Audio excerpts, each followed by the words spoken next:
como habíamos anunciado, hoy haremos, o mejor dicho, María Mercedes Siger Faura. ¿Lo he dicho bien? Siges Faura. Siges Faura. María Mercedes Siges Faura. Va a ser un homenaje a Sol Nordstrom.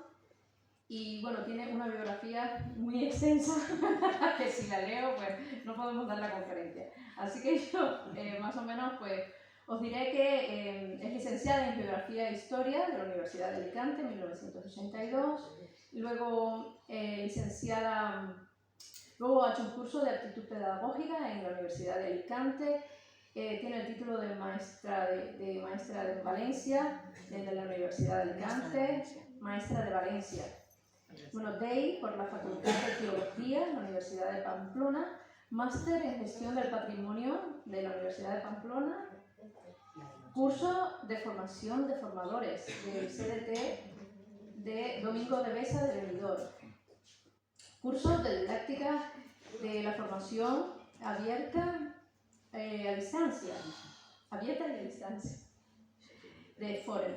Así que yo os voy a dejar con esta maestra de maestras, María Mercedes Siges Faura, que va a hablar, como decía con anterioridad, de Solveig Nordstrom. Así que para ella pido un aplauso.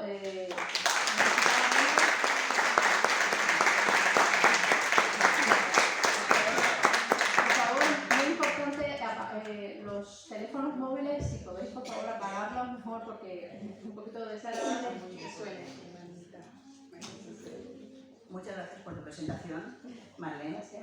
Bueno, Marlene canta como Los Ángeles y yo me voy a hacer la presidenta de su propio país. Bueno, me invitó Palmira, que veo que no ha venido.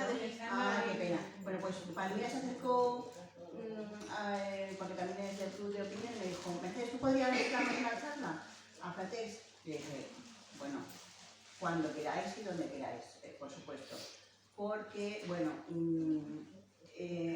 Fratés nace, como bien dijo Carmen Morán, que tampoco habrá podido venir, en 1993, 99, después de que termináis de licenciaros en las obras de la experiencia. Y justo en el 2001, cuando se puso enfermo el profesor de arte que teníais en el 99-2000, me llamaron a mí de la Universidad Miguel Hernández para dar las clases de arte y de historia. No me acuerdo muy bien cómo se llamaba el señor, pero era un señor muy mayor que había tenido un accidente y me llamó Lorenzo Medina y me dijo, ¿quieres dar las clases de arte y de historia? Porque se ha puesto enfermo el profesor que teníamos. Y dije, bueno, bien. ¿Y esto cuándo? Dice, para mañana. Bueno, la verdad que no sé cómo dije que sí, porque me dio muy poco tiempo para prepararme unas clases, pero al final dije que sí. Y ha sido una experiencia preciosa. He sido profesora de arte y de literatura y de historia desde el 2001 hasta el 2007, que lo dejé para cuidar de mis padres. Y aquí tengo en primera fila a unas queridas alumnas, gracias por venir. Así que siempre he estado muy vinculada, aunque a la distancia, con Asatex. Me parece una asociación con unos fines magníficos, que os habéis asociado todos para estar unidos, para cuidaros los unos a los otros. Y me parece que bueno, es encomiable vuestra asociación y todo lo que defendéis. Bueno, esta tarde vamos a dar un homenaje a Solveig Nordstrom. Solveig Nordstrom es una arqueóloga sueca y, bueno, no sé, aquí hay gente ya que ya la conoce. Bien. Solveig nace el día 12 de julio de 1923 en Suecia, en Estocolmo, en el seno de una familia, bueno, modesta, pero muy feliz, en un hogar muy feliz. Y ¿lo veis bien todos? Estos son los padres de Solveig. Bueno, eran pobres en cosas materiales, pero con mucho amor a la cultura. Y eso le va a definir a ella toda la vida. Su padre, Fritzof Nordström, perdón si hay algún sueco, porque voy a destrozar el sueco esta tarde. Trabajó como director en la principal periódico de Suecia, Dagens Nyheter, Y su madre, aunque era maestra de formación, pero se dedicó por completo a Sol. Sol además, bueno, fue hija única y tuvo en su madre la principal maestra, ¿no? Aparte de ir al colegio. Durante la infancia, Sol, los abuelos de Sol vivieron en el bosque, que está a 40 minutos más o menos de Estocolmo, en una casa de madera pintada de rojo, justo al lado de un gran bosque de la parroquia de Lende. La casa era muy humilde, pero estaba rodeada de flores. De hecho, al abuelo de Sol llamaban el rey de las flores. Su madre, bueno, su abuela en realidad, le enseñó el nombre de todas las flores silvestres y en sueco y en latín. Además, hasta los 90 años, su abuela cantaba en los entierros. Se subía encima del manillar del abuelo y el abuelo la llevaba en bici a todos los entierros y allí cantaba. Bueno, pues era para más o menos deciros cómo había sido la infancia y porque esto va a ser muy determinante a la hora de... ¿Se ve mejor? El micro. ¿El micro? El micro, sí. Sí, vale. Bueno, aquí está con sus abuelos, Sol con los abuelos. Y bueno, y en la otra foto tenéis a Sol, que ya tendría como unos 13 años así, en la casita del abuelo, en la casita que estaba pintada de rojo en pleno bosque. Bueno, su padre estaba muy comprometido con todas las cosas sociales, era asociaciones, era muy idealista, estaba en los sindicatos, pero los domingos era sagrado para la familia. Entonces, como le gustaba mucho la cultura, pues la llevaban a Sol a las exposiciones, a los museos, a los conciertos, teatros, y el regalo de Navidad siempre eran libros y más libros. Fritz era también un gran deportista y entonces entrenaba a su hija en natación, en el Sportspalasiet, en Estocolmo. Y en invierno practicaban patinaje artístico en una amplia pista, Grossbaker, que es un lago salado que hay en Estocolmo, cuando este se lava. Aquí podemos ver a Sol, que sería la segunda por la izquierda, y con su grupo de nadadoras y al lado con su padre. Ya veis que es un señor muy atlético. Ahí están, aunque no llevan la raqueta, pero ahí estaban en un campo de tenis.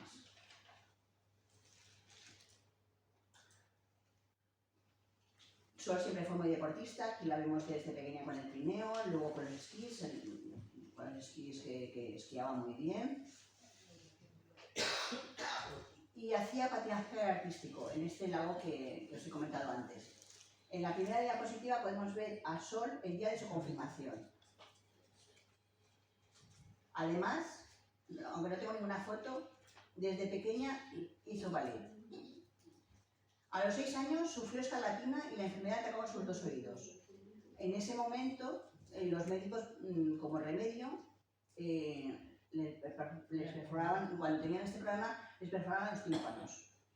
Esa operación le dejó pues sorda sorda de un oído y el otro también dañado, y lo cual fue con un trauma físico y psíquico que la acompañó toda su vida. A los 15 años también tiene lugar un acontecimiento bastante traumático para ella. Cuando estaba montada en bici por un sendero, fue perseguida y atacada. Se defendió como una fiera y se salvó por un pelo. Hay alguien que le toca la pastilla ahora, me parece, ¿no? Que se la tome. Aquí tengo agua. Sí, el susto fue tan grande que perdió el habla durante varios años. Bien, a pesar de este hecho, pues siguió nadando, ahí la tenemos laureada. Esta foto me la ha facilitado mi amiga Lola. ¿Veis? Le han puesto una corona de laurel en la mitad, ¿no? Porque fue vencedora en una competición a mar abierto. Y en la otra foto tenemos no sé si llegáis a ver la fecha, es 1938, con lo cual tenía 15 años, justamente cuando sucedió el hecho traumático. Bueno, cuando tiene la edad, ingresa en la Universidad de Estocolmo y la primera opción que tiene es la de estudiar literatura.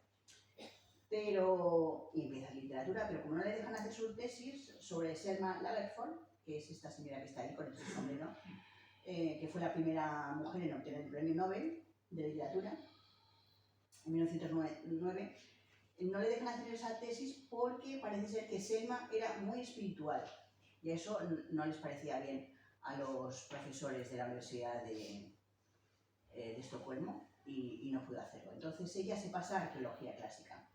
Y este hecho es muy importante y va a ser fundamental para nosotros porque empieza a estudiar la arqueología clásica y con ello en latín y griego. Se queda, una vez que termina la carrera, se queda en la universidad dando filosofía, pero los veranos se va a excavar a Grecia, Asia Menor, a Italia sobre todo, porque había muchas fundaciones y mucho dinero de Suecia que iba a esas expediciones, ¿no?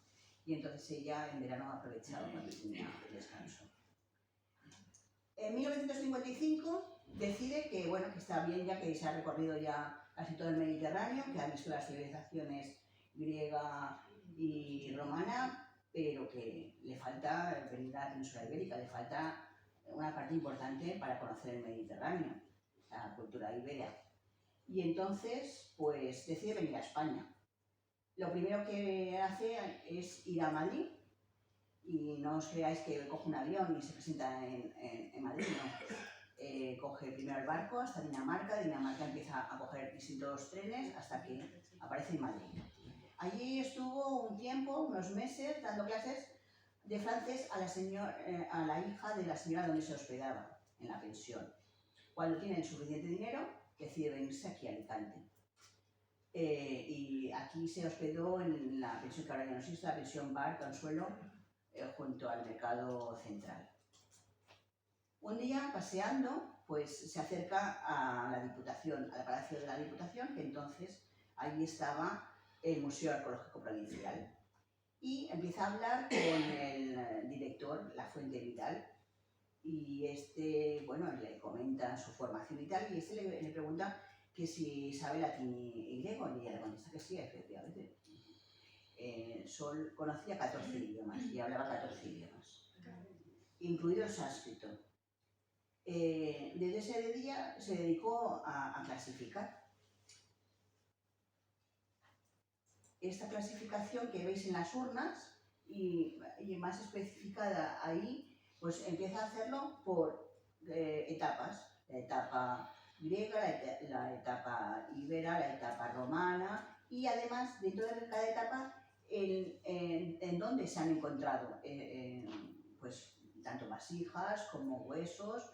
Entonces ella hace toda esta clasificación que veis aquí. El diario Información, bueno, le parece que muy pintoresco que una chica joven, porque entonces tenía 22 años solamente, sueca, rubia, se haya venido aquí. No era el perfil de la sueca que se va a veranear a Benidorm o a Mijas, ¿no? Entonces le hace un reportaje. El día 30 de diciembre de 1955 la describe como una licenciada sueca, rubia, de figura esbelta, con gafas estilo Marilyn. Bueno, de acuerdo de la izquierda a la derecha sería la tercera, al lado del señor conserje lleno de botones dorados. De figura esbelta, con gafas estilo Marilyn y que habla correctamente el castellano, que se dispone a hacer las prácticas arqueológicas en Alicante. O sea que ya el mismo año que llega aquí a Alicante, ya la información ya se queda prendado de ella. Dice además, quienes la conocen entonces dicen de ella: trabaja de forma incansable, en las excavaciones agarra la piqueta y no le rinden las horas, resulta increíble. El entusiasmo le mantiene y su método de vida no bebe ni fuma y se alimenta solamente de fruta y verdura. Solveig fue siempre vegetariana, ¿no? Y bueno, ya empieza desde aquí. Bien. El estado en el que se encuentran más o menos los fondos antes de que ella se lo clasifique, lo podríamos ver en esta foto, que no aparece ella, pero sí que aparece el padre Belda, que como veis son unos sótanos llenos de cosas, llenos de estatuas, de vasijas y demás, y ella fue la que, junto con su mentor, con la Fuente Vidal, los que hicieron la primera clasificación del mar. Aquí está la foto siguiente. Este es la Fuente Vidal, que como hemos comentado antes es el mentor, y ella es la chica que está detrás de él. En el año 1959, un joven se acerca al museo portando varios fragmentos de cerámica, procedentes de la roturación en la finca de la Escuela. La Fuente y Solveig se acercan a la finca, donde les enseñan una cantidad de restos cerámicos.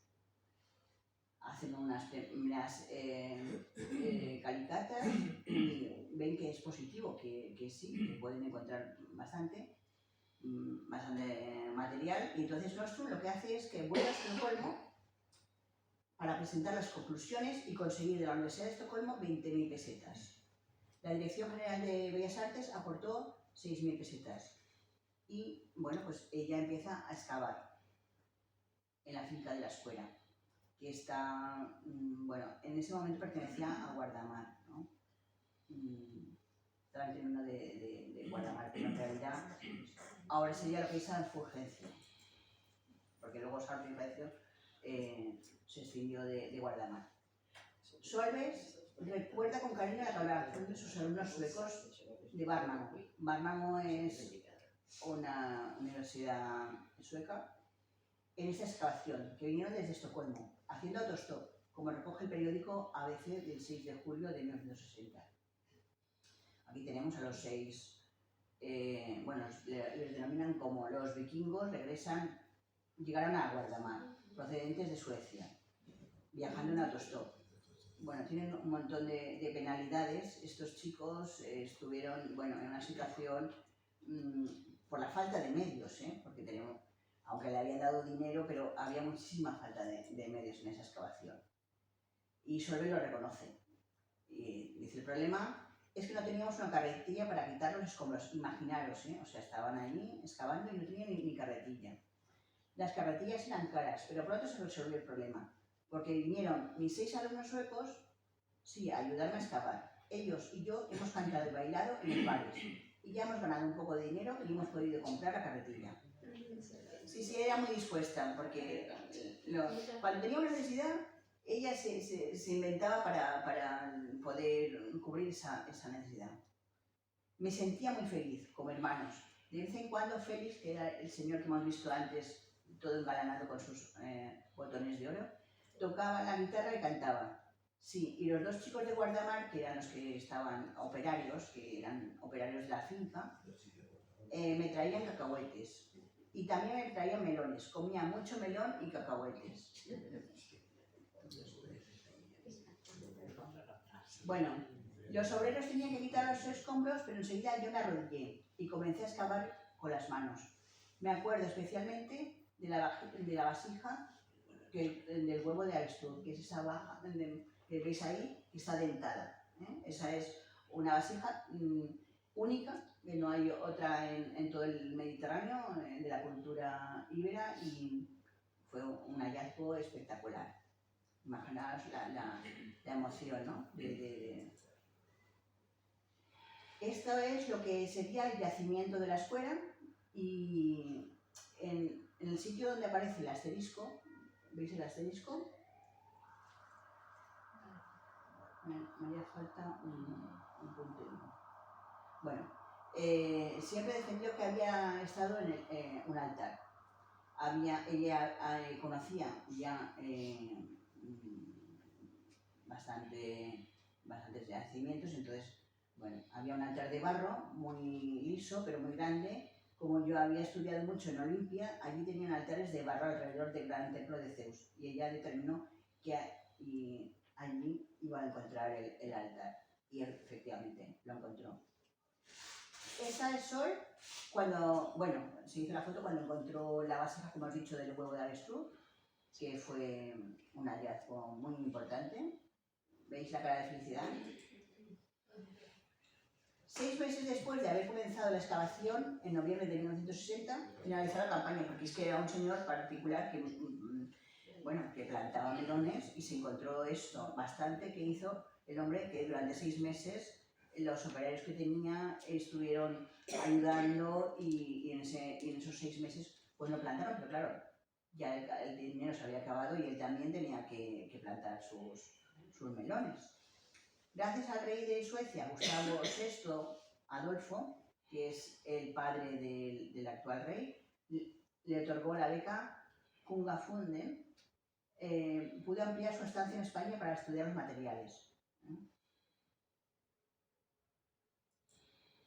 Bueno, aquí vemos también el libro, ¿no?, que luego pudo publicar, que son excavaciones del poblado ibero de la Escuela. Aquí se hace referencia a todo esto que os acabo de nombrar, el diario de información del 24 de marzo de 1961 y, bueno, y cuando, gracias al resultado de 5 años de investigaciones arqueológicas en el molar de la Marina. A finales de la década de los 50 tiene lugar un hecho heroico por parte de Sol, que salvó el yacimiento de Lucentum de ser arrasado. Iba a poner el vídeo, pero es que no tiene... Hemos estado haciendo la prueba y no tiene... Podemos acercar el micrófono si quieres. Sí, podemos acercar el micrófono. Vamos a intentarlo, a ver, porque os lo va a decir Sol, si tenemos suerte.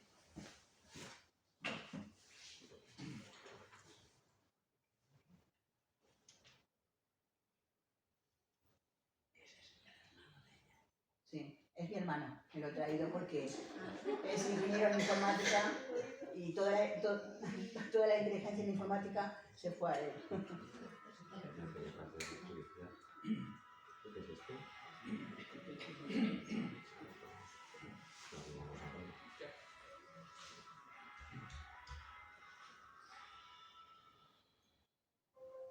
Sí.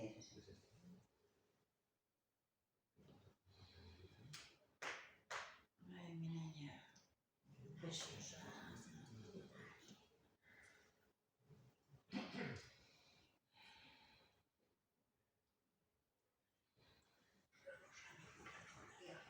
Esta es Sol.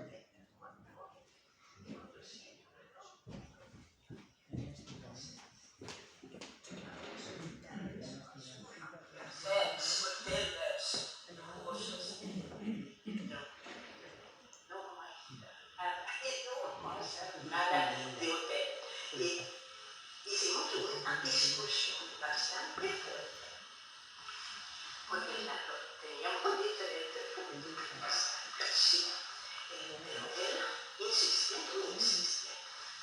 Entonces yo me tiré el suelo frente al bulldozer como no había podido.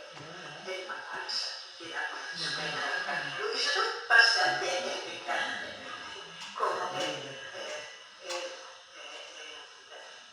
era un luego necesario para y yo hice eso, sí. Y ya me discutió mucho y paró en la palabra de esto y ya dibujé los juegos sexuales, en casa aquí, listas, poesía. No se permite, pues eso, este gran valor para la hispanidad y bien, yo tenía un amigo abogado que dijo, yo voy a hablar con periódicos, con las embajadas, sí.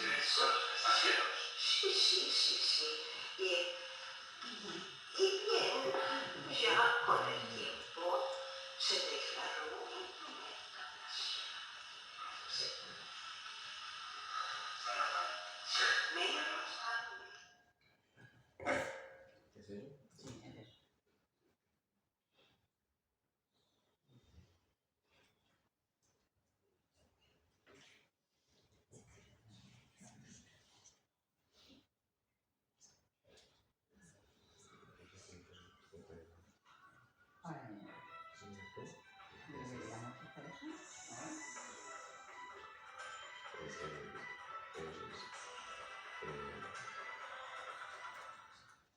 publicidad de La publicidad.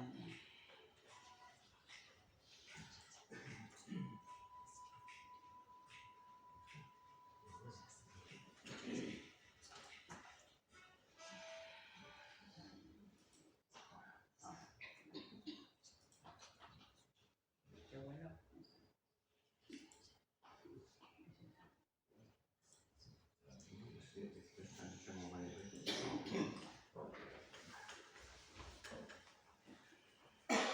Gracias. Bueno, os lo voy a contar por si alguien no lo ha oído bien.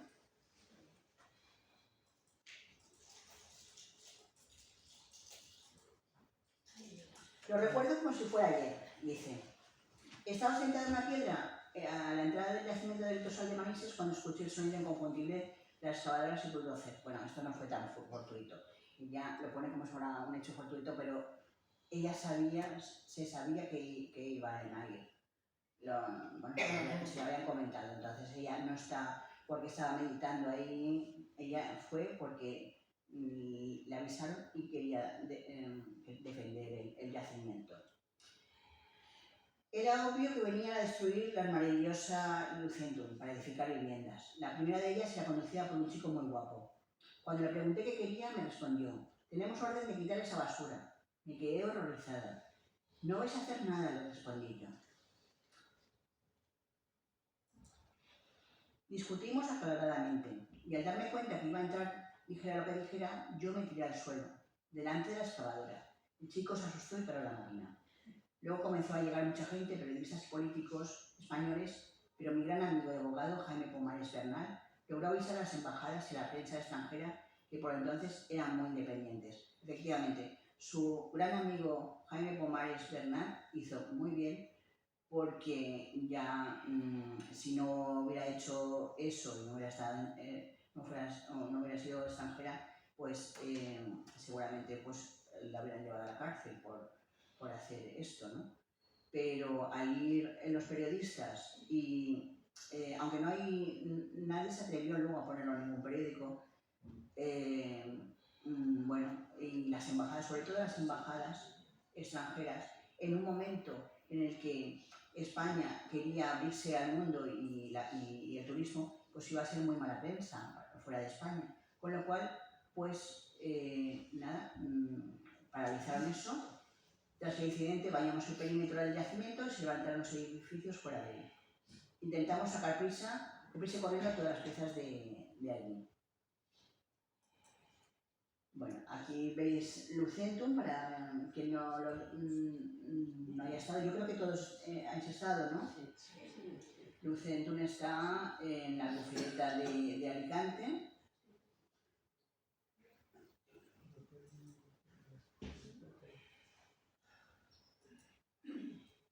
Esto sería más o menos una recreación de lo que sería en su época, en el III a.C. Como veis, pues es un sitio que, aunque no es muy elevado, no es como el Tosal de la Cala, que está más elevado, sería un promontorio que apenas tiene, pues no llega a 200 metros por nivel del mar, pero sí que se ve, esta es una vista muy amplia y se ve, bueno, pues toda la bahía de Alicante. La diapositiva del lado sería ya Lucentum, el yacimiento de Lucentum. Este yacimiento ya se conocía previamente antes, ¿no? En el siglo XVIII, con el conde de Miñares. Ahí tenemos, antes incluso de la actuación de Solveig, pues su mentor, la Fuente Vidal, estuvo dirigiendo excavaciones. Y hubo, bueno, luego ya más tarde, en la excavación de 1960, ¿lo veis lo cerca que estaba del edificio? Pues esos eran terrenos particulares de los señores que le habían vendido y iban a hacer un chalet, un hotel. Este sería el yacimiento, una fotografía en 1931, y ese con el profesor Figueras Pacheco en las cisternas, ¿no? Yacimiento ya previamente, como hemos comentado, ya se conocía, pero claro, al ser un terreno particular y no habérselo comprado ni por el ministerio ni en ningún momento al señor particular, pues él quería hacer negocio y estaba en expansión los edificios y los hoteles, era un muy buen sitio para construir un hotel con unas vistas privilegiadas. Bueno, la Marina, que es un seminario de la Costa Blanca, sí que dice unos días después, hemos conquistado el centro, ¿no? Sol, gracias a la ayuda que le brindó el rey sueco, otra vez va a pedir ayuda, pudo publicar la tesis doctoral de Céramique Peintée Ibérique de Province de Alicante entre 1979 y luego el volumen segundo sería 1973. Lo tuvo que hacer en francés porque al principio lo hizo en español, en castellano, y le dijeron que cómo había hecho eso en castellano, que no era una lengua culta. Y ya se revolvió porque amaba muchísimo a España y le pareció que era un insulto, pero claro, tuvo que pasar por el aro porque si no, no le publicaba la tesis doctoral. Y le costó 5 años, ¿no? de su vida. Tuvo que traducirla al francés para que se publicara en la Universidad de Estocolmo. Durante estos 5 años, para poder, estar haciendo la tesis doctoral, estuvo trabajando en un manicomio de Suecia. O sea, que tenía, la verdad que era muy valiente y se ponía el mundo por entero. Al morir el rey sueco, su gran benefactor, y por falta de apoyos económicos tuvo que dejar la arqueología. Bueno, vino a Benidorm y estuvo trabajando en varias tiendas, hoteles, estuvo trabajando, había una tienda de muebles que a lo mejor os acordáis en el edificio consulado, y ella, como sabía tantos idiomas, pues se puso a trabajar allí. Luego, allí mismo conoció al director del Hotel Corona, de Tres Coronas, que entonces se llamaba Tres Coronas, que era sueco, y la puso como directora pues como secretaria o persona de confianza de él, para que gestionara un poquito el hotel, ¿no? Previamente a esto, al hotel, que fue una de las etapas muy buenas aquí en Benidorm, un día se desmaya cerca de la iglesia, una vez que hubo, de los primeros días que estaba aquí en Benidorm, ¿no? Y el padre Luis Duarte, no sé si lo habéis llegado a conocer, el párroco Luis Duarte, arqueólogo aficionado, le dio de comer, estuvieron hablando y la llevó al colegio Lope de Vega para que diera latín y griego. Desgraciadamente no necesitamos ningún profesor de griego y de latín, le comentaron. Necesitamos una profesora de ballet. Y ella dijo, Raúl, pues aquí me tenéis.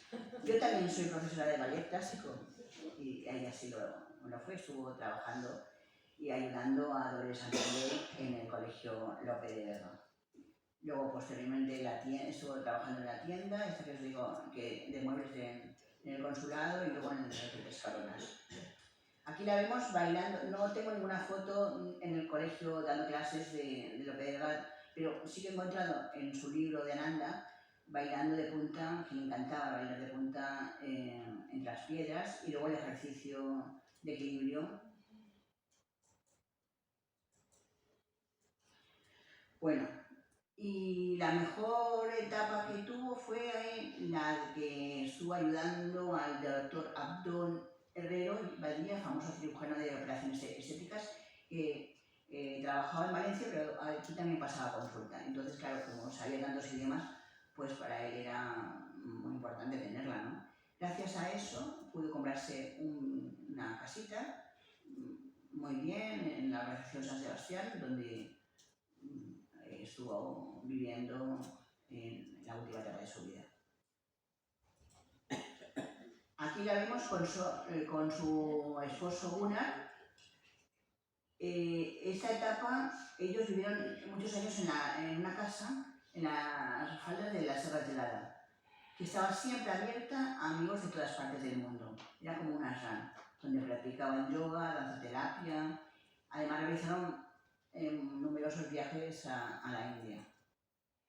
Aquí vemos al sol en la playa de Poniente haciendo yoga y en el patio de su casa haciendo danzas del mundo.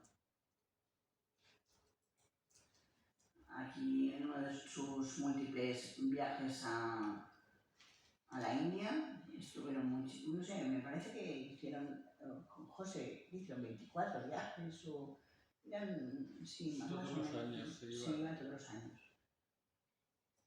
Aquí está con Rosa, con mi querida profesora de yoga. Yo la conocí precisamente gracias a Rosa, porque yo iba a clases de yoga y entonces un día la trajo a su estudio de yoga y ya, bueno, yo siempre la había admirado porque estaba en la universidad y cuando me enteré que esa valentía de tirarse delante de los bulldozers y salvar Lucentum, a mí me parece, pero como esta mujer, ¿cómo no le hacen un homenaje? Pero si esta mujer, gracias a ella, tenemos este patrimonio de Lucentum. Y bueno, pues los avatares de la vida, había estado viviendo en Benidorm, muy cerquita de mi casa, y no la conocía hasta que me apunté a yoga, bendito el momento en que me apunté a yoga. Y entonces mi profesora Rosa Antón, que es su hija espiritual, la tenéis ahí con la camiseta azul, pues la llevo y bueno, pues empezamos una bonita amistad. Aquí tenéis recortes de cuando ella empezó a hacer yoga, puso una escuela de yoga. Primero daban clases en el Hotel Tres Coronas y luego ya se pasaron a un local que tenía Rosa en la calle Ruzafa. Y además hacían preparación para el parto. Bueno, Solveig recibe la alegría del reconocimiento de que le hacen en el 2011 un parque que lleva su nombre. Aquí la vemos toda orgullosa. Y Solveig en Lucentum, en el yacimiento. Aquí detrás de Solveig está su amigo Pomares, el abogado que, bueno, estaban los dos conchavados para que avisara a las embajadas y que no la pusieran a ella en la cárcel. Y aquí lo veis mejor de cara, su amigo Pomares. Y bueno, aquí esta la conocemos todos, que es Sonia, la antigua alcaldesa de Alicante. Bien, aquí tenéis la localización de lo que es el parque arqueológico y el parque de Solveig. En el 2016 también le hicieron un pequeño homenaje. En el 2014 le hicieron un pequeño homenaje también debido a que ella encontró lo que se le denominó precisamente por ella el maestro de Monastery, que era un tipo de cerámica que no se había encontrado en ninguna parte del Mediterráneo. Eso fue en Elda. Aquí tenéis la vasija. Este sería el maestro de Monastery, porque se encontró pues, una figura antropomórfica, que es la de una persona estilizada, y no se había encontrado hasta ese momento. Y todas las piezas parecía que habían sido pintadas por él mismo, y él la denominó el maestro Monastery. Aquí también en una hoguera le hicieron un homenaje, justamente fue en Inautilidad. Bueno, pues con el mismo cántaro que lleva a la izquierda. Nostrum colaboró con el grupo de estudios espíritas, Alan Kardec, siendo impulsora de la difusión de este movimiento en su país de origen. Hasta el final de sus días estuvo realizando traducciones del portugués al sueco y a otros idiomas. Y además en 1999 fue preside el Centro de Estudios Espíritas Ana Franco. Gracias por el apunte. Bueno, aquí la veis en su casa, trabajando. Y si veis la lupa, ¿no? Ella necesitaba ya, pues por la vista y todo eso, necesitaba la lupa, fue incansable, o sea, aunque vivía modestamente, porque vivía de una pensión muy modesta, de 800 euros que le mandaba el gobierno de Suecia, pero todo lo que tenía era en función de hacer voluntariamente y altruistamente traducciones. Se compró un ordenador mejor, que le ayudó mucho José Alonso. Adriana le pasaba los textos con el ordenador, porque toda su vida fue entregada a la cultura, entregada a los demás. Bueno, aquí también le gustaba mucho cantar, entonces fuimos en el 2019, antes de la pandemia, fuimos a la iglesia de Almudena para cantar villancicos. Y bueno, Sol falleció el 21 de enero de 2021 en su casa. Y hasta aquí. Si tenéis alguna pregunta, yo solamente quería dar a conocer a esta mujer valiente. Si no la conocíais, cualquier pregunta que tengáis, estoy para lo que queráis.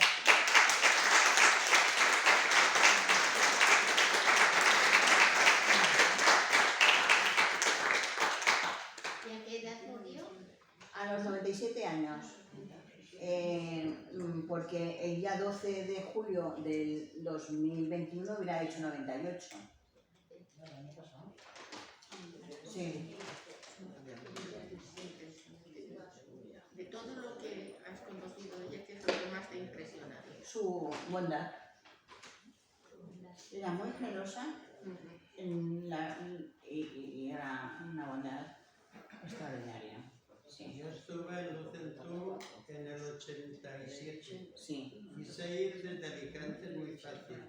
Por el tramo. Desde San Juan, cuando pasas la Fereta, que es autovía, esa autovía no estaba. Por la carretera vieja viene una gasolinera.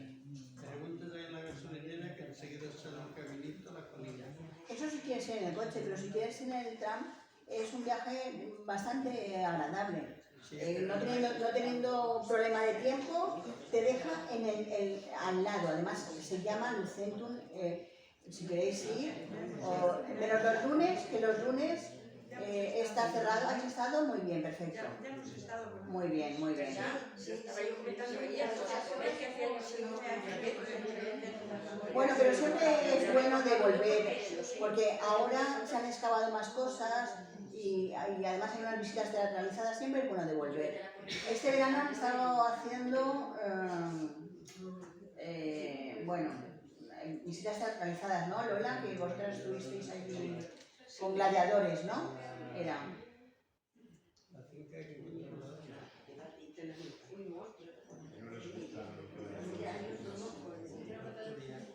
También es muy interesante visitamos a Judía, donde encontraron una dama de Jesús. Sí. Y donde hay templos romanos, hay más ruinas. Muy bien. Y son dos sitios muy interesantes los dos. Muy bien.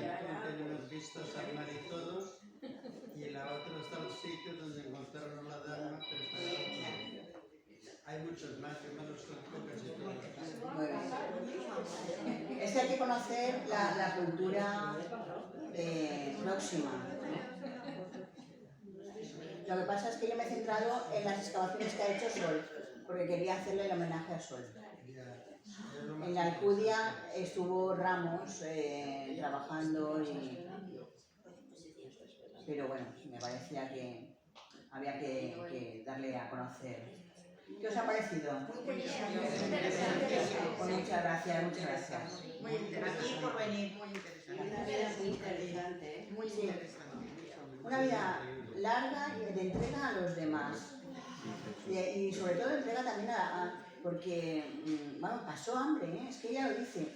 Ella dejó cuando se muere su benefactor, el rey de Suecia, que tuvo que buscarse en la vida. Vino, recaló en Benidorm, y gracias a Dios que recaló en Benidorm, ¿no? Porque otra hubiera dicho, pues me vuelvo a mi patria y bueno, pero ella amaba profundamente España hasta el último momento de su vida, defendía mucho. Incluso ella intentó por todos los medios que se hiciera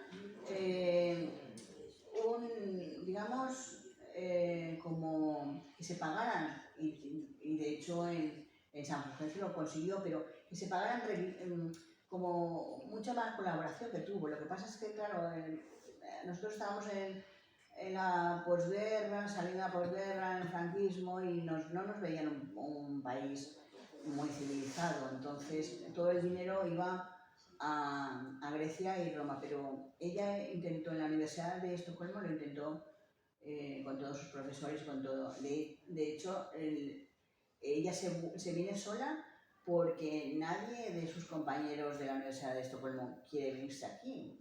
No le parece un lugar seguro y le desaconsejan que venga. Lo que pasa es que algo había que a ella le llamaba y quería conocer el mundo íbero y vino, pese a las opiniones de los demás.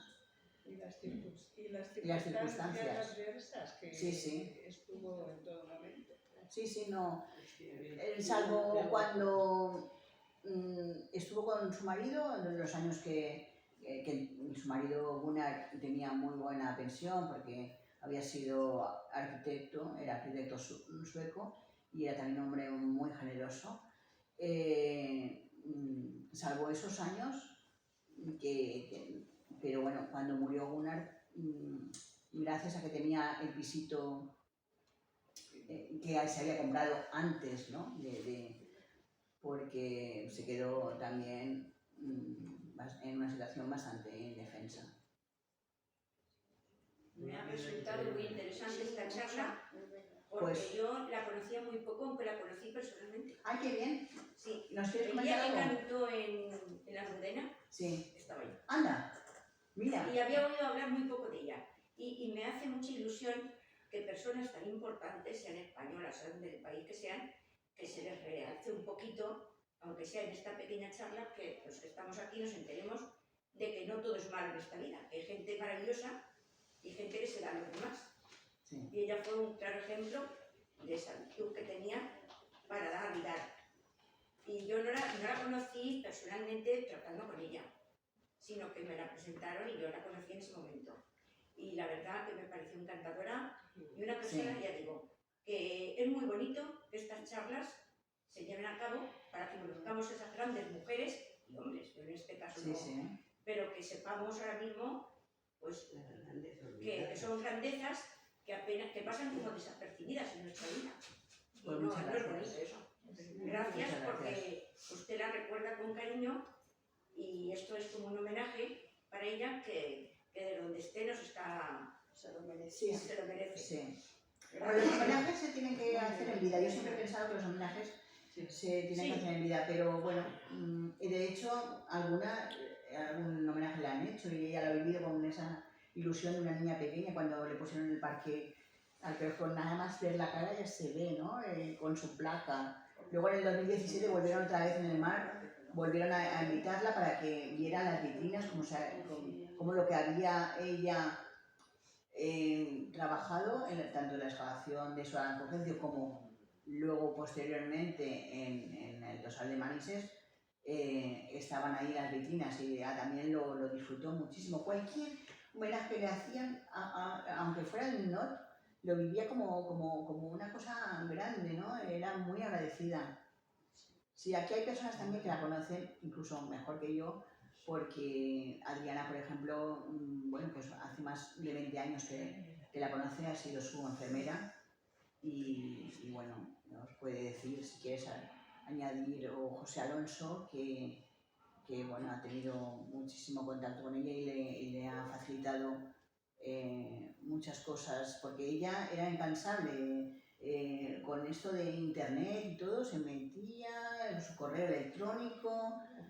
Claro, como no podía escuchar muy bien, porque ya desde los 6 años pues se escribía y con el correo electrónico mandaban pues todas las traducciones y Era con lo que más se manejaba. se manejaba. Ella decía, todo el mundo daba su correo electrónico, no me llaméis por teléfono porque no puedo escucharos bien y me puedo perder cosas, solamente escribirme. Bueno, y esa, la correspondencia era diaria. Sí. O sea, ya no había momento que no tuviera el correo electrónico abierto.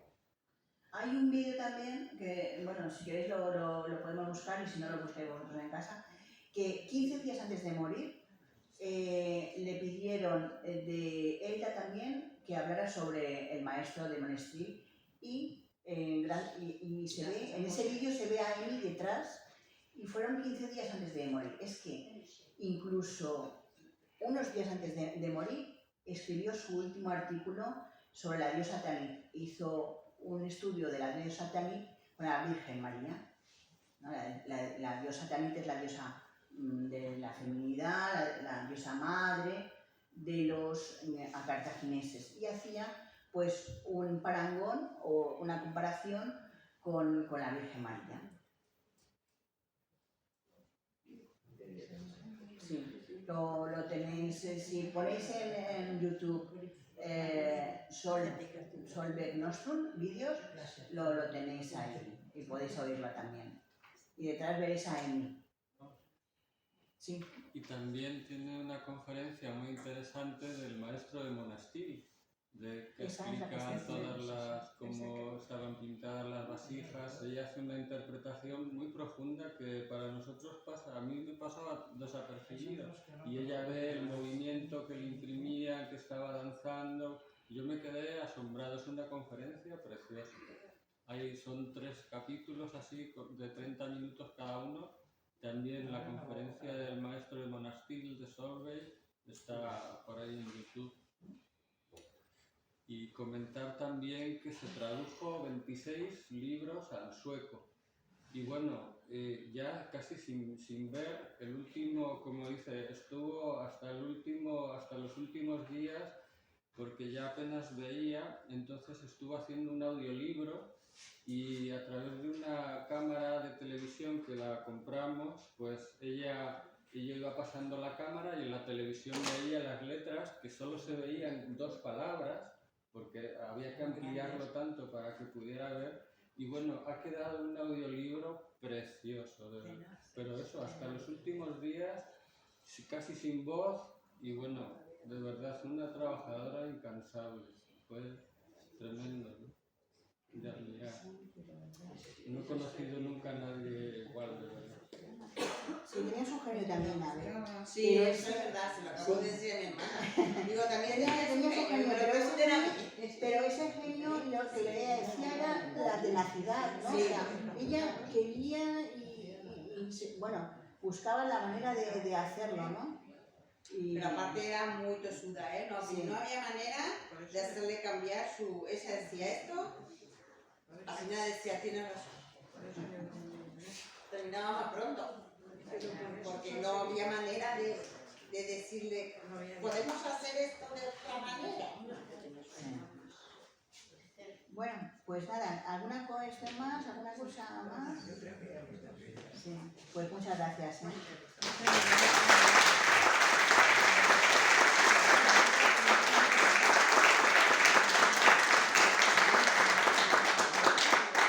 Muchísimas gracias, Mercedes Siges, y a vosotros también muchísimas gracias por haber venido a escuchar esta extraordinaria conferencia de esta formidable mujer.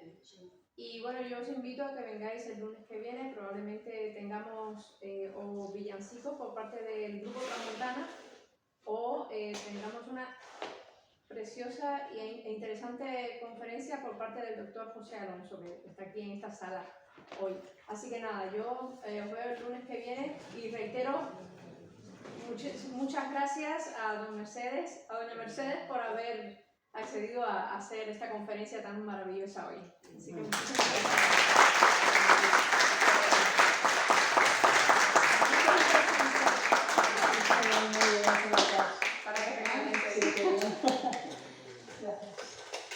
Muchas gracias a todos.